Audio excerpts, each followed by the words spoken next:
నమస్కారం. టీజీ5 news TV వార్తలకు స్వాగతం. ముందుగా వార్తలోని ముఖ్యాంశాలు. బాసరా వసంత పంచమి మహోత్సవాలకు సీఎం రేవంత్ రెడ్డికి ఆహ్వానం. వసంత పంచమి వేడుకలకు సీఎం హాజరు కావాలని మంత్రి కొండా సురేఖ వినతి. బాసరా జ్ఞాన సరస్వతి ఉత్సవాలకు ప్రభుత్వం ప్రత్యేక ఏర్పాట్లు. లక్షలాది భక్తుల రాకకు బాసరలో కట్టుదిట్టమైన ఏర్పాట్లు. 18 నెలల్లో రాష్ట్రాన్ని గాడిలో పెట్టామన్న సీఎం చంద్రబాబు. అప్పుల సంక్షోభం నుంచి అభివృద్ధి దిశగా రాష్ట్రం మళ్లిందని వెల్లడి. సూపర్ 6 పథకాల అమలుతో పాలనకు కొత్త ఊపు. 2047 విజన్తో జీఎస్డీపీ వృద్ధిపై దృష్టి పెట్టనున్న సీఎం. వైసీపీ రాజకీయాలపై భానుప్రకాష్ రెడ్డి విమర్శ. భగవంతుణ్ణి అడ్డు పెట్టుకుని వైసీపీ రాజకీయం చేస్తోందన్న భాను. తిరుమలను ధనార్జన కేంద్రంగా మార్చారని ఆరోపణ. ఆధారాలు లేకుండా కూటమిపై నిందలు తగవన్న హెచ్చరిక. ధార్మిక క్షేత్రాలను రాజకీయాలకు దూరంగా ఉంచాలన్న భాను. ఐఏఎస్ అధికారులపై తప్పుడు ప్రచారం తగదన్న శ్రీధర్ బాబు. ఆధారం లేని వార్తలతో పాలనకు భంగం కలుగుతుందని వ్యాఖ్య. వ్యక్తిగత దూషణలు ప్రజాస్వామ్యానికి ప్రమాదమని హెచ్చరిక. మీడియా బాధ్యతాయుతంగా వ్యవహరించాలని మంత్రి విజ్ఞప్తి. అమరావతిలో వేగంగా సాగుతున్న నిర్మాణ పనులు. మార్చి నాటికి 4000 అధికార భవనాలు పూర్తి చేస్తామన్న నారాయణ. భూ సమీకరణకు రైతులు స్వచ్ఛందంగా ముందుకు రావడం హర్షణీయమని వ్యాఖ్య. అమరావతిపై రైతుల విశ్వాసానికి భూ సమీకరణ నిదర్శనమని వెల్లడి. ఈ నెల 21 నుంచి 23 వరకు శ్రీ జ్ఞాన సరస్వతి దేవస్థానంలో జరగనున్న వసంత పంచమి మహోత్సవాలకు ముఖ్యమంత్రి రేవంత్ రెడ్డిని దేవాదాయ శాఖ మంత్రి కొండా సురేఖ అధికారికంగా ఆహ్వానించారు. ఆలయ అధికారులు, అర్చకులతో కలిసి సీఎం నివాసానికి వెళ్లిన మంత్రి సురేఖ వసంత పంచమి ఉత్సవాల ఆహ్వాన పత్రికను అందజేశారు. విద్యార్థులు, భక్తులు అధిక సంఖ్యలో పాల్గొని ఈ మహోత్సవాలను ఘనంగా నిర్వహించేందుకు ప్రభుత్వం ప్రత్యేక ఏర్పాట్లు చేస్తుందని మంత్రి తెలిపారు. జ్ఞానదేవత సరస్వతి అమ్మవారి ఆశీస్సులతో విద్యార్థులు విద్యాబుద్ధులు పొందుతారని ఆమె పేర్కొన్నారు. ప్రతి ఏడాది వసంత పంచమి సందర్భంగా బాసరకు లక్షలాది మంది భక్తులు తరలి వస్తుండటంతో ఈసారి మరింత కట్టుదిట్టమైన ఏర్పాట్లు చేయాలని అధికారులకు సూచించినట్లు తెలిపారు.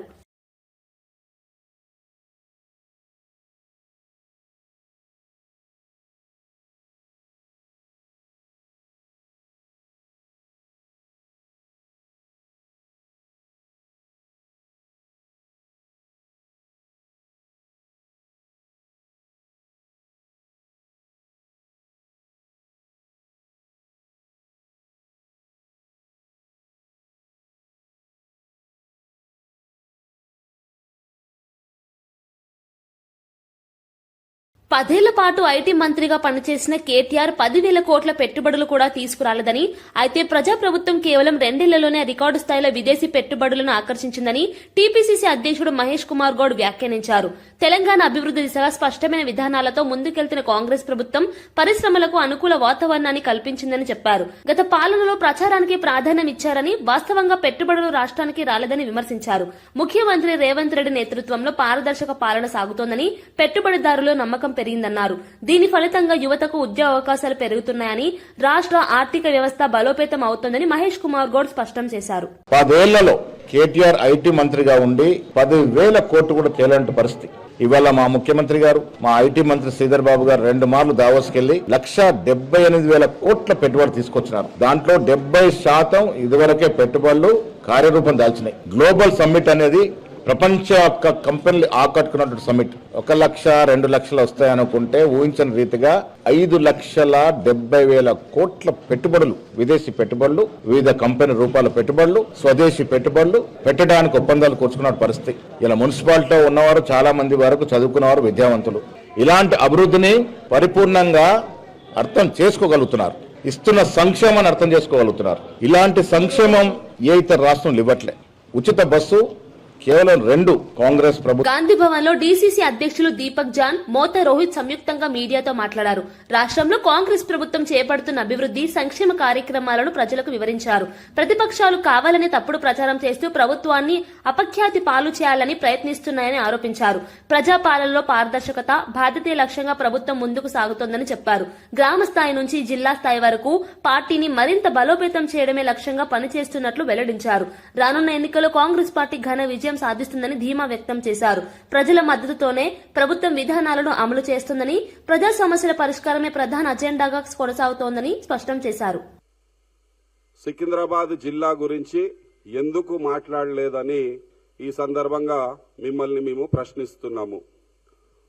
తుగ్లక్ పాలనలో, కేసీఆర్ పాలనలో ఎప్పుడైతే తెలంగాణలో ఉన్న జిల్లాలని పెంచినప్పుడు సికింద్రాబాద్ జిల్లా గురించి మీరు ఎందుకు మాట్లాడలేడని మా ఒక సూటి ప్రశ్న. మీరు సికింద్రాబాద్ చరిత్ర గురించి మాట్లాడడం జరుగుతుంది, తెలంగాణ చరిత్ర గురించి మాట్లాడడం జరుగుతుంది. మరి తెలంగాణ ఉద్యమం సమయంలో మీ యొక్క చిత్తశుద్ధి తెలంగాణ పట్ల మనకందరికీ తెలిసిందే. మీరు ఎన్నో స్టేట్మెంట్స్ తెలంగాణకు వ్యతిరేకంగా ఇవ్వడం జరిగింది. ఎవరైతే యాంటీ తెలంగాణ ఫోర్సెస్ ఉన్నారో వారి పక్షాన మీరు మాట్లాడడం జరిగింది. ఇప్పుడు మీరు తెలంగాణ గురించి మాట్లాడుతున్నారు, అదేవిధంగా సికింద్రాబాద్ గురించి మాట్లాడుతున్నారు.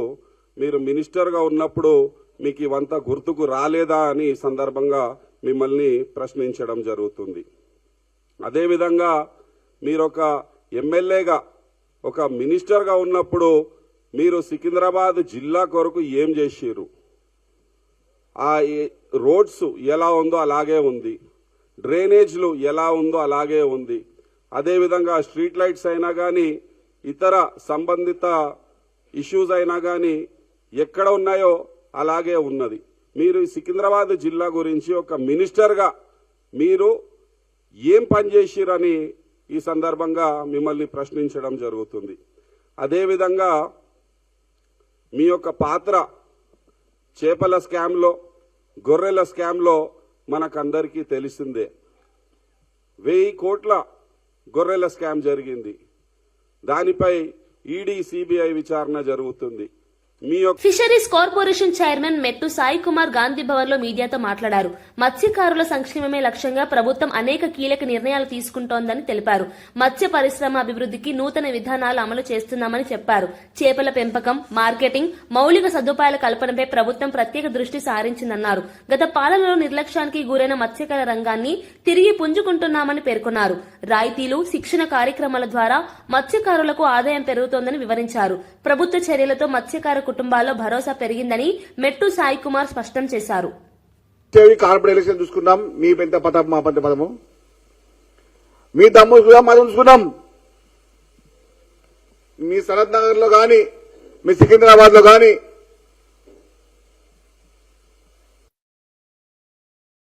గతంలో ఓడిపోయి మర్చిపోలేదా?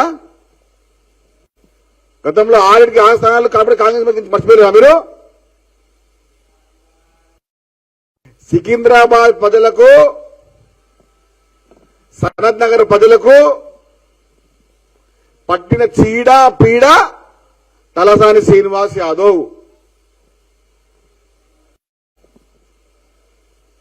వాళ్ళ రక్తాన్ని పిండి పీచి చేసి తాగుతుంది మీ కుటుంబం.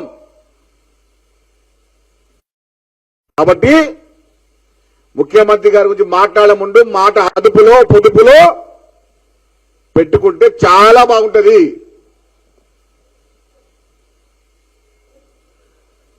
ముక్కలు చేస్తున్న వారు రేపు బోర్డు కాక తప్పదు.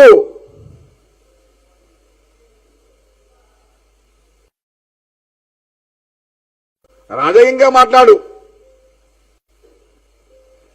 40 ఏళ్ళు రాజకీయంలో ఉన్నారు మీరు. మతిపోయిందా? అది పోతుందా?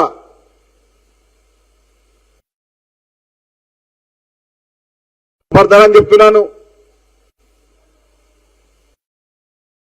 100కు 100% సికింద్రాబాద్ సరత్ మంత్రులు, ఐఏఎస్ అధికారులపై జరుగుతున్న దుష్ప్రచారాన్ని మంత్రి శ్రీధర్ బాబు తీవ్రంగా ఖండించారు. నిష్పక్షపాతంగా పనిచేస్తున్న అధికారులపై ఆధారం లేని వార్తలు ప్రచారం చేయడం సరైన సంస్కృతి కాదని అన్నారు. సోషల్ మీడియా, కొన్ని మీడియా వేదికల ద్వారా తప్పుడు కథనాలు ప్రచారం అవుతున్నాయని ఆందోళన వ్యక్తం చేశారు. ప్రజాస్వామ్యంలో విమర్శలు సహజమే కానీ వ్యక్తిగత దూషణలు, తప్పుడు ఆరోపణలు తగ్గవని స్పష్టం చేశారు. ప్రజల కోసం అంకిత భావంతో పనిచేస్తున్న అధికారుల మనోధైర్యాన్ని దెబ్బతీయకూడదన్నారు. మీడియా సంస్థలు, సోషల్ మీడియా హ్యాండిల్స్ బాధ్యతాయుతంగా వ్యవహరించారు విజ్ఞప్తి చేశారు. మంచి పాలనకు ఇది అనుకూలమైన వాతావరణం కాదని శ్రీధర్ బాబు హెచ్చరించారు. మీడియా మిత్రులందరికీ కూడా విజ్ఞప్తి చేస్తా ఉన్నాం. ఈ మధ్యలో మరి రాష్ట్ర వ్యాప్తంగా అనేక సందర్భాల్లో కొన్ని సత్యదూరమైన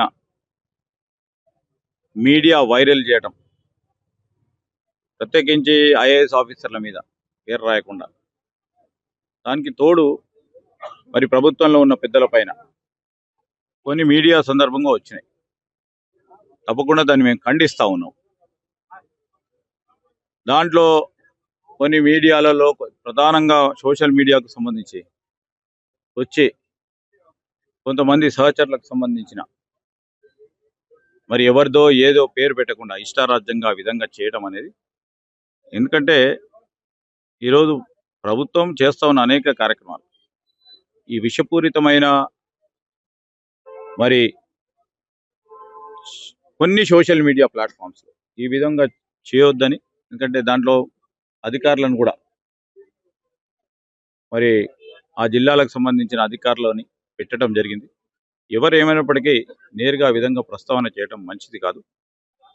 ఈ ప్రజాస్వామ్యంగా రాజకీయ పరంగా ఏదన్నా వైరుధ్యాలు ఉన్నా, ఏదన్నా ఉన్నా రాజకీయ పరంగా ముందుకు తీసుకెళ్లాల్సిన ప్రయత్నం చేయాలి.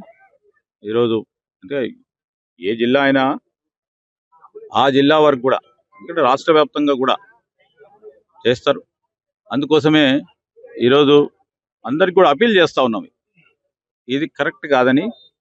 కొంతమంది సోషల్ మీడియాకు సంబంధించిన ప్లాట్ఫామ్స్కి సంబంధించిన మిత్రులకు కూడా, లేకుంటే ఒక ప్రధానమైన మరి టీవీ ఛానల్లో వచ్చిన వైనాన్ని కూడా ఖచ్చితంగా కూడా ఖండిస్తూ ఉన్నాం. అధికారులు నిష్పక్షపాతంగా వారు పనిచేస్తూ ఉన్న సందర్భంలో వారికి మోరల్గా ముందుకు తీసుకెళ్లే ప్రయత్నం చేయాలని, ఈ విధంగా చేయొద్దని. తెలంగాణ బీజేపీ శాసనసభ నేత ఏలేటి మహేశ్వర్ రెడ్డి మీడియాను ఉద్దేశించి కీలక వ్యాఖ్యలు చేశారు. రాష్ట్రంలో కాంగ్రెస్ ప్రభుత్వం పాలనలో విఫలమైందని ఆరోపించారు. ప్రజలకు ఇచ్చిన హామీలు అమలు చేయకుండా మాటలకే పరిమితమైందని విమర్శించారు. అభివృద్ధి, సంక్షేమ కార్యక్రమాల అమలులో ప్రభుత్వం స్పష్టత లేకుండా వ్యవహరిస్తోందన్నారు. రైతులు, యువత, నిరుద్యోగులు తీవ్ర నిరాశలో ఉన్నారని చెప్పారు. బీజేపీ మాత్రం కాంగ్రెస్, బీఆర్ఎస్ లకు ప్రత్యామ్నాయమని స్పష్టం చేశారు. రానున్న ఎన్నికల్లో ప్రజలు మార్పు కోరుకుంటున్నారని, ఆ మార్పును బీజేపీ తీసుకువస్తుందని ధీమా వ్యక్తం చేశారు. కేంద్ర ప్రభుత్వం అమలు చేస్తున్న సంక్షేమ పథకాలను తెలంగాణ ప్రభుత్వం సరిగ్గా వినియోగించుకోవడం లేదని విమర్శించారు. రాష్ట్రంలో బీజేపీ బలోపేతం కోసం క్షేత్రస్థాయిలో పోరాటం కొనసాగుతుందని ఏలేటి మహేశ్వర్ రెడ్డి వెల్లడించారు.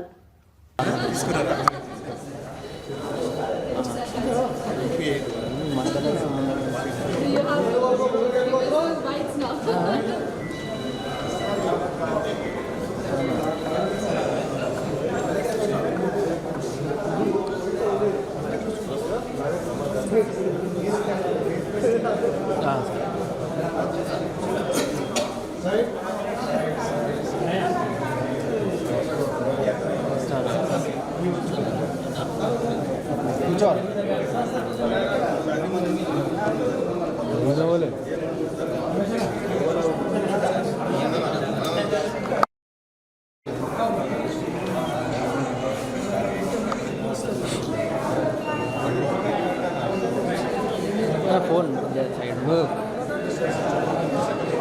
సైడ్ పోలీసులు బయట వివేకానంద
కరూర్ తొక్కిసలాట ఘటనకు సంబంధించిన కేసులో టీడీకే అధినేత విజయ్ సీబీఐ విచారణకు హాజరయ్యారు. ఈ ఘటన తమిళనాడు తీవ్ర సంచలనం సృష్టించిన విషయం తెలిసిందే. విచారణలో భాగంగా సిబిఐ అధికారులు విజయ్ ను పలు ప్రశ్నలు అడిగినట్లు సమాచారం. ఘటనకు సంబంధించిన వివిధ కోణాలను పరిశీలిస్తున్నామని అధికారులు తెలిపారు. ఈ కేసులో ఇప్పటికే పలువురిని విచారించిన సిబిఐ బాధ్యత వహించాల్సిన అంశాలపై లోతుగా దర్యాప్తు చేస్తోంది. విజయ్ రాజకీయంగా కీలక వ్యక్తిగా ఎదుగుతున్న నేపథ్యంలో ఈ విచారణకు ప్రాధాన్యం ఏర్పడింది. ఆయన సహకారంతోనే నిజాలు బయటకు వస్తాయని అధికారులు భావిస్తున్నారు.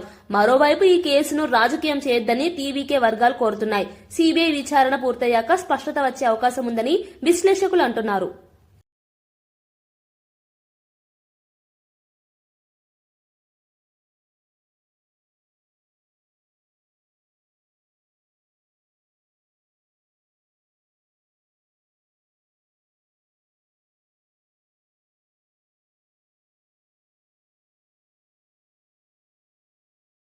పద్దెనిమిది నెలల కూటమి ప్రభుత్వ పాలనలో అనేక సవాళ్లను అధిగమించి రాష్ట్రాన్ని గాడిలో పెట్టామని ముఖ్యమంత్రి చంద్రబాబు నాయుడు పేర్కొన్నారు. సచివాలయంలో మంత్రులు, సెక్రటరీలతో నిర్వహించిన సమీక్షలో సీఎం కీలక వ్యాఖ్యలు చేశారు. అప్పులు తెచ్చుకోలేని పరిస్థితి నుంచి సూపర్ 6 పథకాలు అమలు చేసే స్థాయికి ప్రభుత్వం ఎదిగిందన్నారు. కేంద్ర పథకాలను పునరుద్దరించి రాష్ట్ర అభివృద్ధికి వినియోగిస్తున్నామని తెలిపారు. 2047 విజన్లో భాగంగా జీఎస్టీపీ వృద్ధి, ఆదాయ మార్గాల విస్తరణపై అధికారులు ప్రెజెంటేషన్ ఇచ్చారు. పీపీపీ ప్రాజెక్టులు, వాట్సాప్ గవర్నెన్స్, ఆన్లైన్ సేవలపై సమీక్ష జరిగింది. ఇది ఆరంభం మాత్రమేనని రాబోయే రోజుల్లో అభివృద్ధిని మరింత వేగవంతం చేస్తామని చంద్రబాబు స్పష్టం చేశారు. టెంపుల్స్ పోగలుగుతున్నారు, బంధువులింట్లో పోగలుగుతున్నారు, ఫ్రీగా తిరగలుగుతున్నారు. ఈ సంక్రాంతి కూడా మంచి మూమెంట్ ఉండే అవకాశం వచ్చింది. ఇంకొక పక్క 46 లక్షల మంది రైతులకు అన్నదాత సుఖీభావ ఇచ్చాం. 6,310 కోట్లు ఇచ్చాం. అదే సమయంలో 24 గంటల ధాన్యం కొనుగోలు చేసి డబ్బులు పే చేసే పరిస్థితికి వచ్చాం. మొన్న పోతే ఈస్ట్ గోదావరి జిల్లాలో రైతులు చాలా సంతోషం సార్. ఒకప్పుడు డబ్బులు వచ్చేటివి కాదు, మేము వేరే వాళ్ళకి అమ్ముకునే పరిస్థితి వచ్చేది. ఒక 100-200 రూపాయలు తగ్గించి అమ్ముకున్నాం. ఈ రోజు కరెక్ట్ గా డబ్బులు కూడా మా అకౌంట్ లో 24 గంటలు వస్తా ఉంది అని చాలా హ్యాపీగా ఫీల్ అయ్యే పరిస్థితికి వచ్చారు. దీపం 2, 3 సిలిండర్లు ఉచితంగా ఇచ్చాం. పెన్షన్స్ మనం ఏ రాష్ట్రంలో కూడా లేదు. 33,000 కోట్ల రూపాయలు ప్రతి సంవత్సరం 4,000, 6,000, 10,000, 15,000 వాళ్ళ పరిస్థితిని బట్టి మనం ఇచ్చే పరిస్థితికి వచ్చాం. ఇది సంక్షేమ రంగంలోనే ఒక మైలురాయి. As on today benchmark public satisfaction లో డబ్బులు ఇవ్వడమే కాకుండా delivery, corruption free, timely, mannerism అన్నిట్లో నెంబర్ 1 వచ్చి పెన్షన్స్ డిస్ట్రిబ్యూషన్. ఆ డిపార్ట్మెంట్ మనస్ఫూర్తిగా అభినందిస్తున్న one of the best performance. 60-70 పథకాలు ఇప్పటికే అమలు చేశాం. చాలా వరకు చిన్నవి, పెద్దవి, ఇమాములు, మౌజములు మొదలుకొని పాస్టర్స్ ఒకేసారి వాళ్ళకి డబ్బులు ఇవ్వడం, ఎన్నో స్కీములు, సెంట్రల్ గవర్నమెంట్ స్కీమ్స్ అన్ని డీరేల్ అయితే అవన్నీ కరెక్ట్ చేసి మళ్ళా మన డబ్బులంతా కూడా ఖర్చు పెట్టి యూసీలు ఇచ్చి ఇప్పుడు రిలీజ్ చేసుకునే పరిస్థితికి వచ్చాం. వైసీపీ రాజకీయంగా ఎదుర్కొనే ధైర్యం లేక భగవంతుణ్ణి అడ్డు పెట్టుకుని రాజకీయం చేస్తుందని బీజేపీ నేత, టీటీడీ పాలక మండలి సభ్యుడు భానుప్రకాష్ రెడ్డి తీవ్ర విమర్శలు చేశారు. టీటీడీలో జరుగుతున్న అపవిత్ర చర్యలకు తాడేపల్లి ప్యాలెస్ తో సంబంధం ఉందని ఆరోపించారు. గత పాలనలో తిరుమల క్షేత్రాన్ని ధనార్జన కేంద్రంగా మార్చారని మండిపడ్డారు. ఆధారాలు లేకుండా కూటమి ప్రభుత్వంపై నిందలు వేయడం తగదన్నారు. వెంకటేశ్వర స్వామితో ఆటలాడిన వాళ్లకు గతంలో ఏమైందో గుర్తు పెట్టుకోవాలని వైసీపీ నేతలను హెచ్చరించారు. ధార్మిక క్షేత్రాలను రాజకీయాలకు దూరంగా ఉంచాలని స్పష్టం చేశారు. ప్రజలు ఈ రాజకీయ నాటకాలను గమనిస్తున్నారని అన్నారు. టీటీడీ చైర్మన్ భూమన కరుణాకర్ రెడ్డి గారు ఏదో ఒక అంశాన్ని ఆధారాలు లేకుండా వారే ఆధారాలు సృష్టించి ఎన్డీఏ కూటమి అపచారం చేస్తోందని చెప్పి మా మీద అపనిందన మోపుతున్నారు. పరకామణిలో దొంగతనం జరిగితే నిందితుడితో చెట్టు కింద పంచాయతీ చేసి వాళ్ళు ఏదో ఘనకార్యం చేశారని చెప్పి చెప్తున్నారు. ఖబర్దార్ జాగ్రత్త. గతంలో వెంకటేశ్వర స్వామితో పెట్టుకున్న వారి చరిత్ర వారికి తెలుసు. వైసీపీ నాయకులు ముఖ్యంగా మాడి మసైపోయారు. మద్యం బాటలు వీళ్ళే తీసుకువెళ్ళి అక్కడ పెట్టి టీటీడీ మీద, ధర్మకర్తల మండలి మీద, ప్రభుత్వం మీద నెట్టడం ఎంతవరకు సమంజసం? కరుణాకర్ రెడ్డి గారు సిగ్గుండాలి. దొంగని దాతగా చేసిన ప్రభుత్వం వైసీపీ ప్రభుత్వం. థెఫ్ట్ని గిఫ్ట్గా చేసిన ప్రభుత్వం వైసీపీ ప్రభుత్వం. మీరు దేవాలయాల గురించి, దేవుడి గురించి మాట్లాడితే దెయ్యాలు వేదాల వల్ల ఇచ్చినట్టుంది. మీకు అసలు దేవుడి గురించి మాట్లాడే నైతిక హక్కు లేదని చెప్పి భారతీయ జనతా పార్టీ తీవ్రంగా వైసీపీ నాయకుల్ని, వైసీపీ పార్టీని హెచ్చరిస్తోంది. టీటీడీలో జరిగే ప్రతి అంశం తాడేపల్లి ప్యాలెస్లో లింక్ ఉంది, తాడేపల్లి ప్యాలెస్లో ఉన్నటి వాళ్ళతో లింక్ ఉంది, అన్నీ బయట పెడతాయి. ఖచ్చితంగా రాబో రోజుల్లో పాత్రదారులు, సూత్రధారులు, కుట్రదారులు, లబ్ధిదారులు ఇలాగే మీరు కానీ భగవంతుడి జోలికి, వెంకటేశ్వర స్వామి జోలికి వస్తే ప్రజలు తరిమే రోజు దగ్గరలోనే ఉందని చెప్పి భారతీయ జనతా పార్టీ వైసీపీ నాయకుల్ని, వైసీపీ పార్టీని తీవ్రంగా హెచ్చరిస్తున్నాం. రాజధాని అమరావతి నిర్మాణ పనులు శరవేగంగా సాగుతున్నాయని మంత్రి నారాయణ తెలిపారు. మార్చి నెలాఖరుకు 4,000 అధికార భవనాలను పూర్తి చేసి శాఖలకు అప్పగిస్తామని చెప్పారు. అమరావతి మండలం కర్లపూడి, లేమల్లె గ్రామాల్లో భూ సమీకరణ ప్రక్రియను ఎమ్మెల్యే భాష్యం ప్రవీణ్తో కలిసి ప్రారంభించారు. భూ సమీకరణకు రైతులు స్వచ్ఛందంగా ముందుకు రావడం పట్ల మంత్రి హర్షం వ్యక్తం చేశారు. తొలి రోజే 354 ఎకరాలు సమీకరణకు రావడం అమరావతిపై రైతుల విశ్వాసానికి నిదర్శనమన్నారు. రాజధాని నిర్మాణం రాష్ట్ర భవిష్యత్తుకు కీలకమని, అన్ని పనులు వేగంగా పూర్తి చేస్తామని నారాయణ స్పష్టం చేశారు. ఆల్ ట్రంక్ రోడ్స్ 350 కిలోమీటర్లు అక్కడ వేసేయన్ని 195 అడుగులు, 165 అడుగులు. సీఎం గారు క్లారిటీ ఇచ్చారు, అవే రావాలి, ఏమాత్రం స్టాండర్డ్ తగ్గకూడదు, అదే స్టాండర్డ్ చేయాలి. అయితే అదంతా చేయాలంటే టైం పడుతుంది. ఎందుకంటే అండర్ గ్రౌండ్ డ్రైనేజ్ అక్కడ వేసేది, under ground drainage, electrical lines open ఉండవు, అన్ని అండర్ గ్రౌండే. టెలిఫోన్ లైన్స్ ఓపెన్ ఉండవు, అన్ని అండర్ గ్రౌండే. ట్రంక్ రోడ్లు అయితే గ్యాస్ లైన్స్ అన్ని అండర్ లైన్. అయితే అన్ని అండర్ గ్రౌండ్ చేయాలంటే టైం పడుతుంది, 3 years పడుతుంది. అందుకనే రైతులు ఇబ్బంది పడకుండా ఈసారి అనుకున్నది ఏంటంటే సీడ్ యాక్సెస్ లో బ్యాలెన్స్ సీడ్ యాక్సెస్ 2 లైన్స్, అంటే సీడ్ యాక్సెస్ గా డిజైన్ చేసాం, ఇమీడియట్ గా 2 లైన్స్ వేసాం పబ్లిక్ తిరగటానికి. ఆ విధంగా ఈ యొక్క గ్రామాల్లో ఫస్ట్ డిజైన్ 9 వరుసలు 12 వరుసలు చేస్తాం. అందులో ఇమీడియట్ గా 2 వరుసలు కంప్లీట్ చేస్తాం, ఎలక్ట్రికల్ పోల్స్ ఇస్తాం. ఎవరైనా ఇల్లు కట్టుకునే వాళ్ళు కానీ, హోటల్స్ కట్టుకునే వాళ్ళు కానీ చేసుకుంటారు.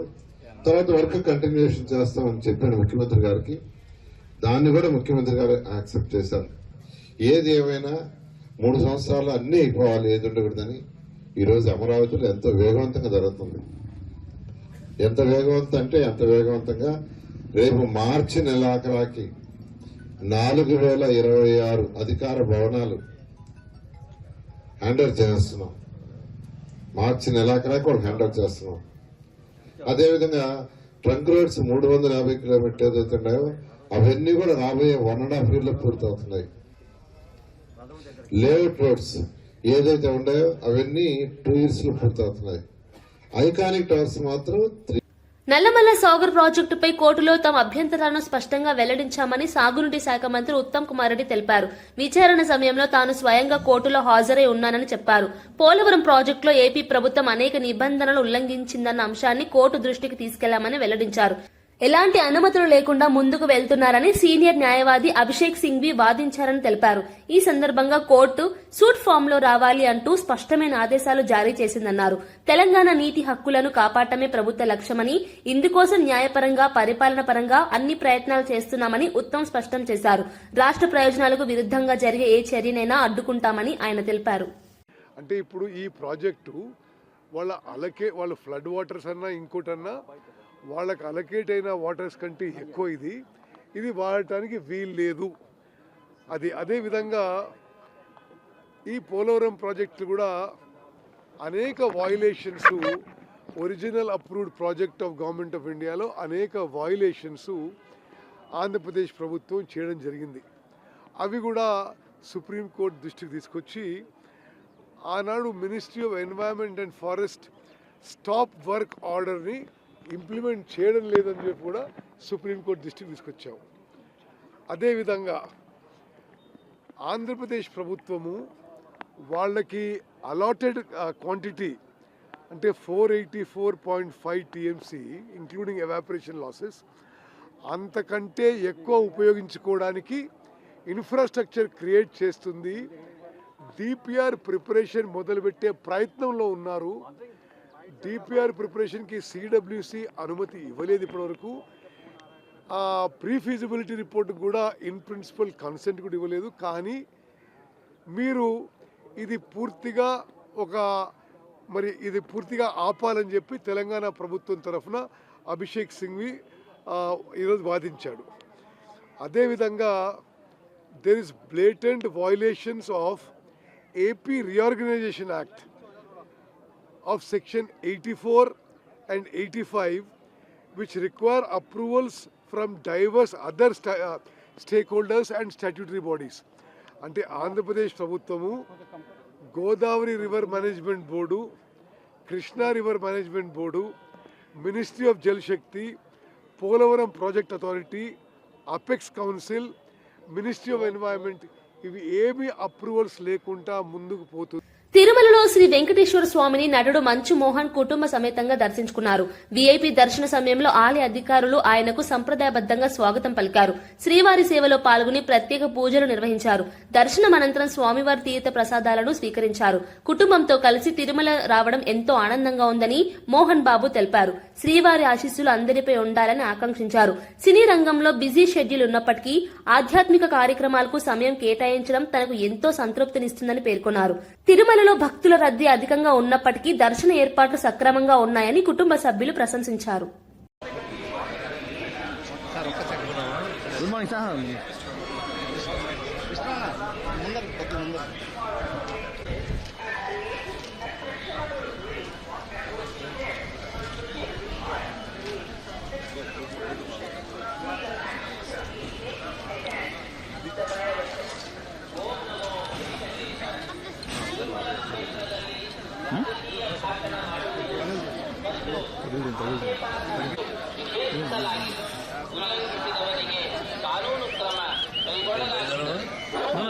ఈ సౌండ్ ఎక్కువ వస్తుంది sir.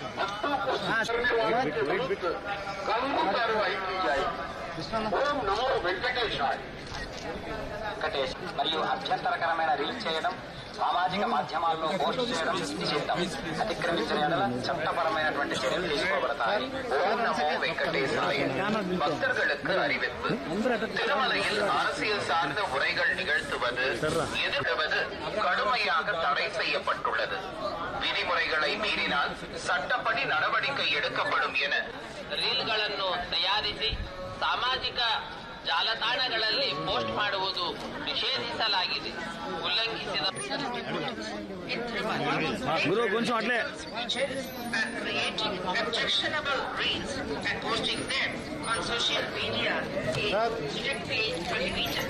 Legal action will be taken against the violators. ఓం నమో వెంకటేశాయ. తిరుమల రాజకీయ భాషణ ಮಾಡುವುದು, తయారిసి సామాజిక మాజీ ఆర్థిక మంత్రి బుగ్గన రాజేంద్రనాథ్ మీడియా సమావేశంలో కూటమి ప్రభుత్వంపై తీవ్ర విమర్శలు గుప్పించారు.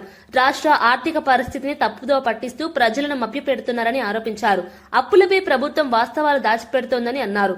వైఎస్ఆర్సీపీ హయాంలో సంక్షేమానికి, అభివృద్ధికి సమతుల్యంగా ఖర్చులు చేశామని వివరించారు. ప్రస్తుతం ప్రజా సంక్షేమ పథకాలు క్రమంగా తగ్గిపోతున్నాయని విమర్శించారు. ప్రకటనలకే పరిమితమయ్యాయని అన్నారు. రాష్ట్రంలో ధరల పెరుగుదల ప్రజలపై భారం మోపుతోందని చెప్పారు.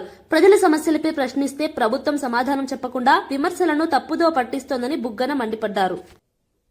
ఇప్పుడు మొత్తము భారతదేశంలో రాజస్థాన్లో జైసల్మేర్ తర్వాత నెక్స్ట్ అతి తక్కువ వర్షపాతం ఉండేది అనంతపురం జిల్లా. గత 100 సంవత్సరాలు చూస్తే కరువు కాటకాలతో అల్లాడిపోయిన ప్రాంతం ఏదైనా ఉందంటే ఇది రాయలసీమ ప్రాంతం. ఎందుకంటే మనకు ఈశాన్య ఋతుపవనాలు కానీ నైరుతి ఋతుపవనాలు కానీ రెండు కూడా మిస్ అయిపోతాయి. అందుకోసమే మొట్టమొదటి నుంచి కూడా ఇది చాలా వెనుకబాటుతనం కూరుకొని పోయిందన్నమాట. పోనీ ఇది ఇట్లా ఉండగా ఇక్కడ చంద్రబాబు నాయుడు గారు ఏమని చెప్పాలి సమాధానం దీనికి?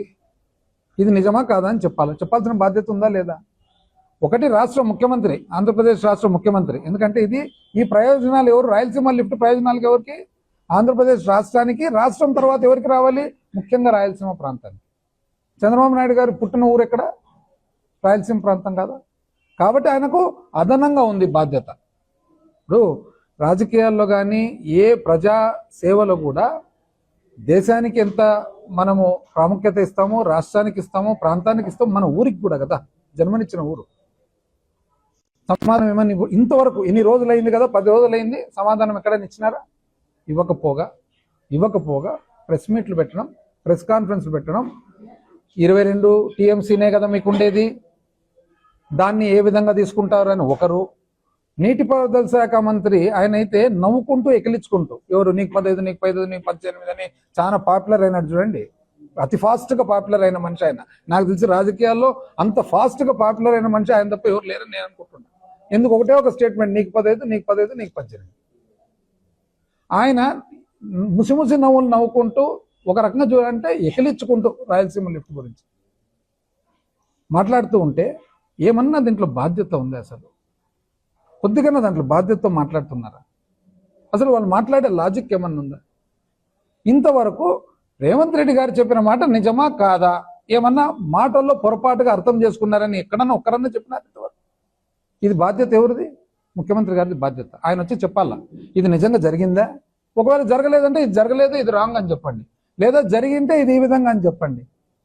ఎవరంటే వాళ్ళతో ప్రెస్ మీట్లు పెట్టించేది, వాళ్ళతో ఉన్న పుండు మీద ఉప్పేసినట్లుగా ఇంకా రొంత రాయలసీమ ప్రజల మనోభావాలు దెబ్బతీస్తూ ఈ ప్రాంతంలో ఉండే వాళ్ళందరినీ కూడా ఒక చిన్న చూపు చూడటం జరుగుతుంది. సామాన్య మానవునికి ప్రజలకు అర్థం కావాలంటే ఒక 2-3 పదాలు ఉంటాయన్నమాట.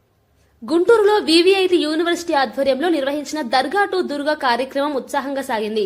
స్వామి వివేకానంద జయంతి సందర్భంగా నిర్వహించిన ఈ ర్యాలీని university chairman Vasireddy Vidyasagar, DSP Srinivas ప్రారంభించారు.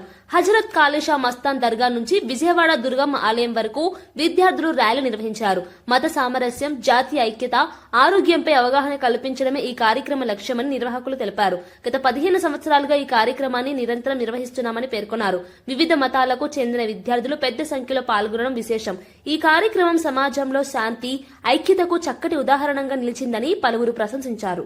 వివేటి యూనివర్సిటీ నుంచి ప్రతి సంవత్సరం వివేకానంద బర్త్డే పురస్కరించుకొని కాలేజ్ పిల్లలందరూ, యాజమాన్యం, స్టాఫ్ అందరూ కలిసి గుంటూరు నుంచి విజయవాడ దాకా మేము 33 కిలోమీటర్లు నడుస్తా ఉన్నాం. మెయిన్ ఉద్దేశం వల్ల అందరం కలిసి అన్ని మతాలు గానీ అన్ని కాస్టులు గానీ అందరూ కలిసి ఉండాలనే దానికి చేస్తా ఉన్నాం. నేషనల్ ఇంటిగ్రేషన్ వాక్ అని చేస్తున్నాం.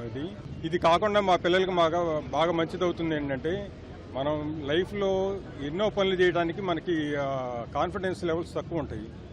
ఒకసారి పని మొదలుపెట్టి ఎలాగోలా చేద్దాం అనుకుంటే, ఇప్పుడు 33 కిలోమీటర్లు నడవగలం అనుకో, ఒకసారి మొదలుపెట్టి ఈ కొంచెమే కదా నడుస్తూ ఉంటే మొత్తానికి గమ్యం చేరుతాం అనమాట. అది లైఫ్లో ఇలాంటి ఎక్స్పీరియన్స్ ఉపయోగపడుతుంది అనేసి ఇలా కంటిన్యూ చేస్తున్నాము.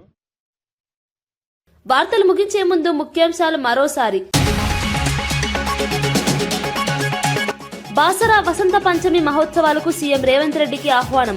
వసంత పంచమి వేడుకలకు సీఎం హాజరు కావాలని మంత్రి కొండా సురేఖ వినతి. బాసరా జ్ఞాన సరస్వతి ఉత్సవాలకు ప్రభుత్వం ప్రత్యేక ఏర్పాట్లు. లక్షలాది భక్తుల రాకకు బాసరలో కట్టుదిట్టమైన ఏర్పాట్లు. 18 నెలల్లో రాష్ట్రాన్ని గాడిలో పెట్టామన్న సీఎం చంద్రబాబు. అప్పుల సంక్షోభం నుంచి అభివృద్ధి దిశగా రాష్ట్రం మళ్లిందని వెల్లడి. సూపర్ 6 పథకాల అమలుతో పాలనకు కొత్త ఊపు. 2047 విజన్తో జీఎస్డీపీ వృద్ధిపై దృష్టి పెట్టనున్న సీఎం. వైసీపీ రాజకీయాలపై భానుప్రకాష్ రెడ్డి విమర్శ. భగవంతుణ్ణి అడ్డు పెట్టుకుని వైసీపీ రాజకీయం చేస్తోందన్న భాను. తిరుమలను ధనార్జన కేంద్రంగా మార్చారని ఆరోపణ. ఆధారాలు లేకుండా కూటమిపై నిందలు తగవన్న హెచ్చరిక. ధార్మిక క్షేత్రాలను రాజకీయాలకు దూరంగా ఉంచాలన్న భాను. ఐఏఎస్ అధికారులపై తప్పుడు ప్రచారం తగదన్న శ్రీధర్ బాబు. ఆధారం లేని వార్తలతో పాలనకు భంగం కలుగుతుందని వ్యాఖ్య. వ్యక్తిగత దూషణలు ప్రజాస్వామ్యానికి ప్రమాదమని హెచ్చరిక. మీడియా బాధ్యతాయుతంగా వ్యవహరించాలని మంత్రి విజ్ఞప్తి. అమరావతిలో వేగంగా సాగుతున్న నిర్మాణ పనులు. మార్చి నాటికి 4000 అధికార భవనాలు పూర్తి చేస్తామన్న నారాయణ. భూ సమీకరణకు రైతులు స్వచ్ఛందంగా ముందుకు రావడం హర్షణీయమని వ్యాఖ్య. అమరావతిపై రైతుల విశ్వాసానికి భూ సమీకరణ నిదర్శనమని వెల్లడి. ఇవి ఈనాటి వార్తా విశేషాలు. మరో బులెటిన్లో మళ్ళీ కలుద్దాం. నమస్కారం.